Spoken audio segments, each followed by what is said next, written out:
বিসমিল্লাহির রহমানির রহিম। আসসালামু আলাইকুম। সুপ্রিয় চৌদ্দগ্রামবাসী, এই মাত্র 2 নং বদরপুর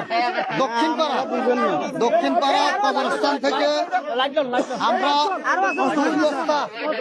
2 বস্তা দেশীয় অস্ত্র আমরা উদ্ধার করছি।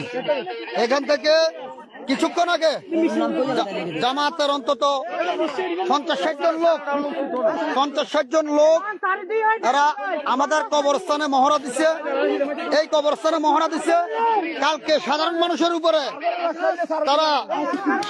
মানুষের উপরে এই অস্ত্র দেখেন 2 বস্তা, এটা ভাঙ্গা কবর। লাইট মারেন তো, এই ভাঙ্গা কবর। এখানে আমাদের অনেক নেতা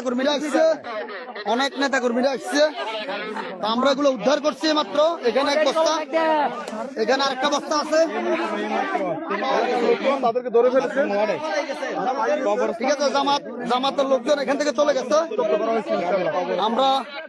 আমাদের অনেক নেতা কর্মীরা এখানে আছে, আমরা এগুলো উদ্ধার করছি। এখন 3 নং কুমিল্লা চৌদ্দগ্রাম উপজেলা 3 নং কালিকাপুর ইউনিয়নের 7 নং ওয়ার্ডের অন্তর্গত বদরপুর দক্ষিণপাড়া গ্রামে এই ঘটনা। দক্ষিণপাড়া গ্রামের কবরস্থান থেকে এই লাঠি সোঁটাগুলো উদ্ধার করা হয়েছে। প্রিয় চৌদ্দগ্রামবাসী, দেখেন এই অস্ত্র কাদের জন্য তারা ব্যবহার করবে? সাধারণ মানুষের ভোটারের দিকে ধ্বংস করার জন্য। এরা জামাতের একটা নীল নকশা। এই অস্ত্রের রাজনীতি বিএনপি করে না, বিএনপি এর অস্ত্রের রাজনীতি করে না। এগুলোর অস্ত্রের রাজনীতির জন্য জামাত দায়ী।